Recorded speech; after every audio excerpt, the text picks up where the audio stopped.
상예수님, 네, 정말 강정에 오랜만에 온 것 같습니다. 지난 교구청 미사 때도 개인적인 일로 오지 못했고, 이렇게 오랜만에 이곳에 와서 이렇게 강론을 하려고 하니까 마음이 많이 무겁고 미안한 마음이 먼저 듭니다. 사실 이렇게 교구청에서 미사할 때가 아니면 거의 오지 못하는 저의 그 모습도 부끄럽고, 또 왠지 그냥 마음으로만, 생각으로만 이렇게 생각하고 무엇 하나 행동하지 않는 것 같아서 늘 부끄러운 마음입니다. 오늘 그 코엘렛을 보면 이렇게 이야기합니다. 있던 것은 다시 있을 것이고 이루어진 것은 다시 이루어질 것이니 태양 아래 새로운 것은 없다. 이 말씀을 묵상하면서 이렇게 곰곰이 생각해 보게 됩니다. 사실 지금으로부터 약 한 900여 년 전에 원나라가 몽고가 강성해져서 큰 제국을 이루게 되었을 때 고려가 복속되죠. 그러면서 고려 무신 정권의 삼별초라는 결동부대가 마지막까지 항거하다가 제주도까지 오게 됩니다. 그러면서 제주도 애월 쪽에서 마지막 항거를 하다가 고려하고 몽고의 연합군에 의해서 소멸되게 되죠. 그때 이제 몽고가 제주도에 들어오면서 그때부터 남게 됩니다. 그러면서 사실 고려는 붕화국처럼 복속되게 되지만 사실 제주도는 몽고의 직할령이 됩니다.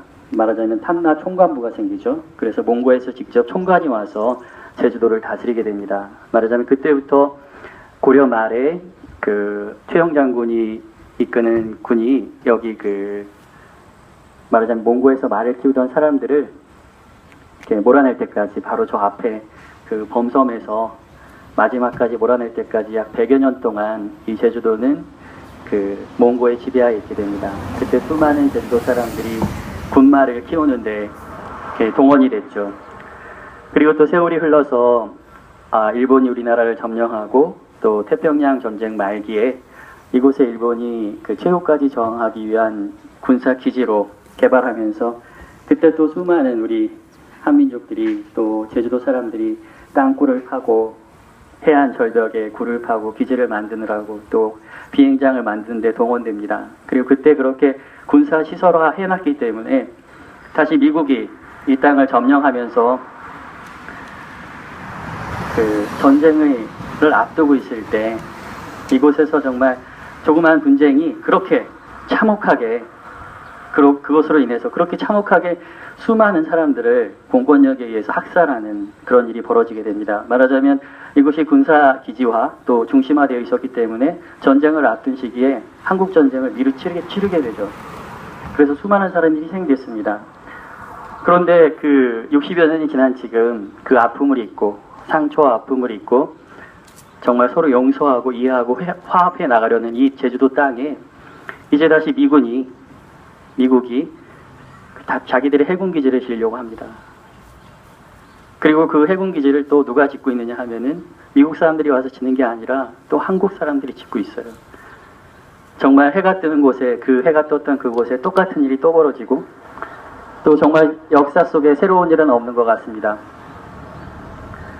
뭐 미군 기지가 아니라고 하지만 생각 아니라고 그들이 주장하지만 말이 됩니까?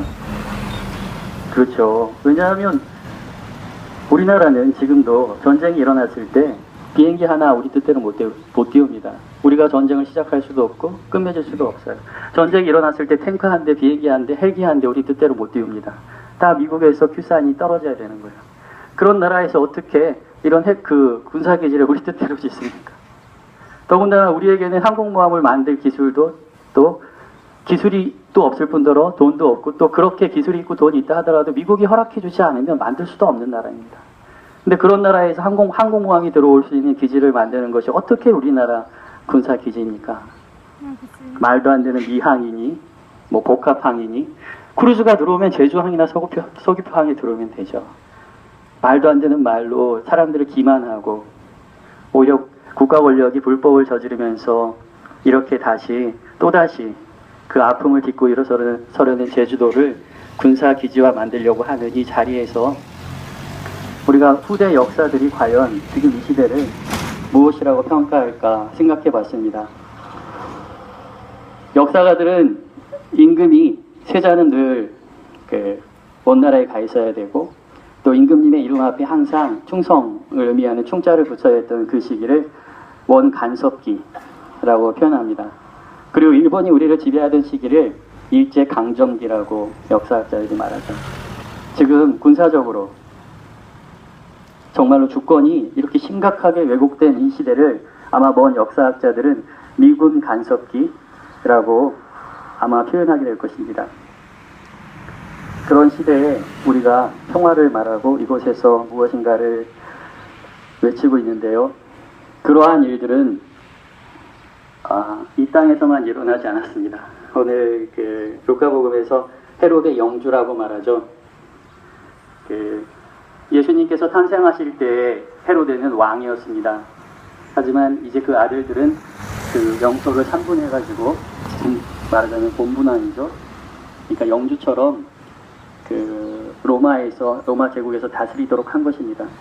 그래서 이 당시에 헤로데 일가는 사실 정통 유다 핏줄도 아니고 이두메아 출신의 이방인으로서 정말 허수아비고 꼭두각시죠. 그래서 이 아들들 중에서 누구 하나라도 로마에 밑보이면 총독이 직할책으로 넘어갑니다. 총독이 직접 다스리는 것이죠. 예수님을 죽이느냐 살리느냐 그 문제도 헤로데는 그냥 예수님을 구경했을 뿐이지 빌라도 총독이 결정했습니다. 말하자면 이 당시에도 이스라엘의 헤로데는 영주였을 뿐입니다. 그에게는 무엇인가를 자기 뜻대로 할 수 있는 힘이 없었기 때문이죠. 그런데 그가 말 같지도 않은 이유를 붙여서 세례자 요한을 죽였습니다. 자기 딸의 춤값으로 세례자 요한의 목을 베었죠. 그런데 예수님이 나타나니까 사람들이 이렇게 말합니다. 요한이 죽은 이들 가운데서 되살아났다. 그리고 더러는 엘리야가 나타났다. 아니면 옛 예언자 한 분이 다시 살아났다라고 말합니다. 헤로데는 놀랍니다. 요한은 내가 목을 베었는데 이 소문에 들리는 이 사람은 무엇인가? 헤로데 같은 사람이 말하자면 자신의 개인적인 영달을 위해서 개인적인 권력을 위해서 공익을 그리고 백성을 억압하는 이런 왕이 있다면 그가 아무리 예언자들의 목을 치고 그들의 말을 들으려 하지 않고 그들을 멀리 보내버린다 하더라도 다시 나타나게 됩니다. 그 목소리는 언젠가 다시 광야에서 들리기 시작합니다. 아멘. 어떤 사람들은 이렇게 얘기를 합니다. 벌써 7년이나 지났고 또 지루한 싸움이다. 언제 끝나느냐. 그런데 이 싸움은 결코 끝나지 않습니다. 요한 23세께서는 지상의 평화에서 말씀하셨죠. 평화를 위한 노력은 오랜 시간이 필요하고 또 영원히 끝나지 않고 지속되어야만 하는 노력이다. 이 세상의 탐욕과 악이 지속될 때까지 그리고 역사상에 이런 헤로데와 이런 부조리와 이런 악이 구조적인 악이 계속 남아있다면 아무리 우리의 목을 자르고 우리를 감옥에 보내고 별의별 말도 되지 않는 제목을 붙여서 우리를 없애버리려 한다 하더라도 다시 나타납니다. 누군가는 다시 나타나서 그러지 말아야 한다고 그래서는 안 된다고 외치는 소리가 들릴 것입니다. 오늘 헤로데도 또 백성들도 알고 있습니다. 악이 있는 곳에 언제나 하나님의 목소리가 생생하게 살아서 그들을 고발하고 그들을 올바로 이끌어준다는 것을 말입니다. 지금 많은 경찰분들이 체증을 한다고 하죠. 그들은 그런 것을 통해서 수많은 활동가들 또 평화운동가들에게 벌금을 씌우고 감옥에 가두기도 합니다. 정말 체증을 잘 해두십시오. 그리고 그 자료를 잘 보관하십시오. 그것이 역사 속에서 여러분이 무슨 일을 했는지 그리고 거기 있던 사람들이 어떻게 평화를 위해서 노력했는지를 증거해주는 증거가 될 것입니다. 아멘. 여러분들이 정말 잘 받으십시오. 그 화면에 나오는 지금 범죄자로 또 공무집행을 방해하는 사람들로 단죄된 그들이 곧 광야에서 외치는 소리요 하나님께서 보내신 예언자들이라는 것을 후대에 알게 될 것입니다. 아멘. 그리고 여러분들이 한 그 행위가 얼마나 부끄럽고 정말로 창피한 것인지 나중에 알게 될 것입니다. 아멘. 아마 목을 한번 치고 싶을 때까지 한번 쳐보십시오. 다시 광야에서 외치는 소리가 다시 들려나기 시작할 것입니다. 잠시 묵상하시겠습니다. 아멘.